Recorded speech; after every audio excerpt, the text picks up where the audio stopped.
अस्सलामुअलैकुम। आज हम बात करेंगे एक अहम मुद्दे पर, प्रायोरिटी। प्रायोरिटी का मतलब होता है किसी काम या चीज़ को अहमियत देना।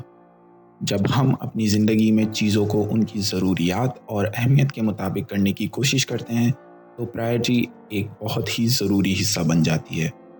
मान लीजिए आपके पास कुछ इम्पॉर्टेंट काम है और आप कंफ्यूज हैं कि कहाँ से शुरू करें। इसमें आप प्रायोरिटी सेट करके सबसे ज़रूरी काम को पहले करना पसंद करते हैं।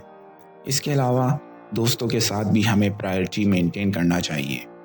अगर आपकी दोस्ती में कोई मसला है और आप और किसी फ्रेंड के दरमियान, इसके अलावा दोस्तों के साथ भी हमें प्रायोरिटी मेंटेन करनी चाहिए। अगर आपकी दोस्ती में कोई मसला है और आपको और किसी फ्रेंड के दरमियान चूज़ करना पड़े तो आपको अपनी प्रायोरिटीज़ क्लियर रखनी चाहिए। इन्हीं बातों को मद्देनज़र रखते हुए हमें समझना चाहिए कि लाइफ में क्या ज़रूरी है और कैसे हम इसको बैलेंस रखते हैं और अपनी ज़िंदगी में प्रायोरिटी सेट करते हैं। तो दोस्तों, ये था प्रायोरिटी का मतलब। उम्मीद है आपको समझ आया होगा।